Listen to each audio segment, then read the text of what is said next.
Topic ہے 3 مختلف چیزیں جی. ایک کو ہم انزائٹی بولتے ہیں، ایک کو ڈپریشن بولتے ہیں، ایک کو سٹریس بولتے ہیں. تینوں کا ذرا سادہ لفظوں میں فرق سمجھ لیں. یقین رکھیں تینوں کی دوائی ایک ہی ہے جی، علاج بہت آسان ہے. انزائٹی خود مجھے بچپن سے انزائٹی ہے. انزائٹی کا مطلب ہے ہر وقت چھوٹی سی چھوٹی چیز کو بڑا محسوس کرنا.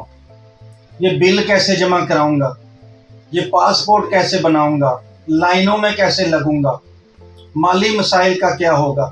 یعنی مجموعی طور پر اپنی پوری زندگی میں جو آپ کو کمپریہنشن، جو آپ کو رکاوٹ فیل ہوتی ہے، اصلی نہیں ہوتی، آپ کو محسوس ہوتی ہے کہ یہ کیسے کام میں کر سکوں گا، یہ انزائٹی ہے. اس کا اصل نام ہے جنرلائزڈ انزائٹی ڈس آرڈر. یعنی یہ وہ ڈس آرڈر ہے جس میں یہ فرق سمجھ لیں کہ معمولی سی انزائٹی آپ کو ترقی دیتی ہے، آگے بڑھاتی ہے. یعنی یہ ہر شخص میں ہوتی ہے. لیکن جب یہی انزائٹی 10-20% کی بجائے 80-90% پر چلی جاتی ہے تو آپ کا جو جسم ہے وہ سٹریس کے اندر آ جاتا ہے.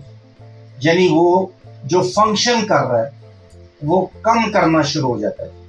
یعنی وہ آپ کو سگنل بھیجتا ہے کہ یہ میں کام نہیں کر سکتا یا مجھ سے نہیں ہوگا. حالانکہ مسئلہ جسمانی نہیں ہے، یہ سائیکولوجیکل ہے.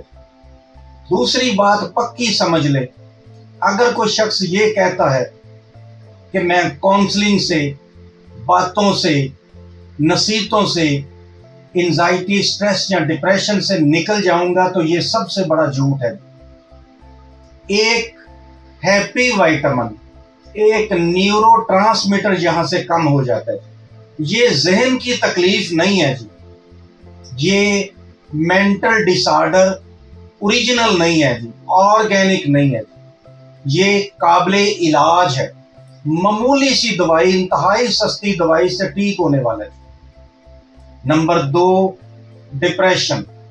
میں نے پاکستان میں بہت کم لوگ دیکھے ہیں جی جن کو ڈپریشن. 63% کو انزائٹی ہے. شاید چند % ایسے ہوں. اسی انزائٹی کی جب تھوڑی سی شدت کہہ لیں، یہی علامتیں ہیں، مین یہی علامتیں ہیں. کوئی لائن نہیں ایسی، کوئی فکر ایسا نہیں ہے جس پہ ہم یہ طے کر سکیں کہ یہاں تک انزائٹی ہے اور یہ ڈپریشن ہو جائے. صرف اور صرف معمولی سے چند فرق ہیں جی، وہ بھی الفاظ کے یا سمجھانے کے مفہوم میں. یعنی دوسرے لفظوں میں ڈپریشن اور انزائٹی یہ ایک جیسے ہیں جی. صرف فرق کیا ہے ڈپریشن میں؟ ہر چیز میں اداسی ہونا، ہر چیز میں ہیلپ لیس فیل کرنا، کوئی انٹرسٹ شو نہ کرنا.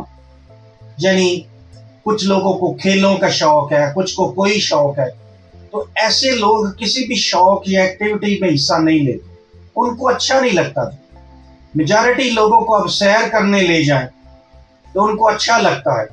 ڈپریشن والے مریض کو بوریت ہوتی ہے، وہ اچھی جگہ پہ جا کے، سیر والی جگہ پہ جا کے بھی کہے گا کہ جی مجھے گھر چھوڑ، میں گھر میں زیادہ ایزی ہوں. تیسرا لفظ آ جاتا ہے سٹریس. سٹریس کا مطلب ہے آپ کی وہ زندگی، وہ کام، وہ ڈیوٹی جو آپ کو پسند نہیں لیکن مجبوراً کسی نہ کسی مجبوری کے تحت آپ کر رہے ہیں، یہ سٹریس ہے. یہ وہ فیکٹرز ہیں جو آپ کے اوپر طاری ہو جاتے ہیں. اس کو مجبوری کہہ لیں، نوکری کہہ لیں، کچھ کہہ لیں. تو یہ جو آپ کو کنٹینیوس سٹریس ہوتی ہے، یہ تینوں چیزیں اگر مسلسل رہیں تو ہے تو یہ سائیکولوجیکل، لیکن یہ کنورشن ہو جاتی ہے آرگینک میں. آرگینک کا مسئلہ ہے وہ علامتیں مریض بتائیں گے جو آرگینک بیماری میں ہے. پسینہ بہت آئے گا، فینٹ ہو جائے گا، ہر وقت معدہ تنگ کرے گا، ہر وقت پٹھے کھچے ہوئے ہیں، ہر وقت مختلف جگہوں پہ دردیں بتائے گا. یہ آرگینک علامتیں ہیں. سارے ٹیسٹ آپ کر لیں سارا باڈی ایگزامن کر لیں تب بھی آپ کو سب کچھ نارمل ملے گا، لیکن مریض کہے گا یہ میری علامت ہے۔ تو ہم کیا کرتے ہیں، فائنل پہ اینڈ پہ ایک نیورو ٹرانسمیٹر سر دیتے ہیں، جیسے ہی جس کو ہم اینٹی انزائٹی اینٹی ڈپریسنٹ بولتے ہیں۔ ایک فکرہ اور سمجھ لیں جی، یہ 100 سال پرانا لفظ ہے اینٹی ڈپریسنٹ، چل تو یہ آج بھی رہا ہے، لیکن نام چونکہ ختم نہیں ہوتے۔ یہ تینوں کوئی اوریجنل برین کی بیماریاں نہیں ہیں، یہ وقتی طور پر ہے۔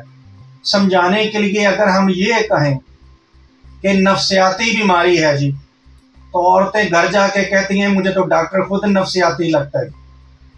اگر ہم یہ کہیں کہ یہاں نقص ہے، تو وہ جا کے میڈیکل سٹور والے سے پوچھتی ہے یہ دوائی کس چیز کی ہے، مجھے تو معدے کی تکلیف ہے، وہ کہتا ہے دوائی تو آپ کو اس نے پاگلوں کی دے دی ہے، دماغ کی دے دی ہے۔ اس کو دوبارہ سمجھیں، یہ آپ کی نروز جو ہیں، خاص طور پر جو ویگس نرو ہے، یہ پورے معدے اور انتڑیوں کو سپلائی کرتی ہے، یہ کئی چیزوں کو سپلائی کرتی ہے۔ تو اصل مسئلہ یہاں ہے، اثرات جو ہیں آپ کی باڈی پہ۔ اسی طرح کا ایک مرض ہے جس کو کنورژن ڈیز آرڈر بولتے ہیں، یعنی آپ کی سائیکولوجیکل علامتیں فزیکل بن جاتی ہیں۔ یہ قابل علاج ہے، ہم آپ کی خدمت کے لیے حاضر ہیں۔ خدا حافظ۔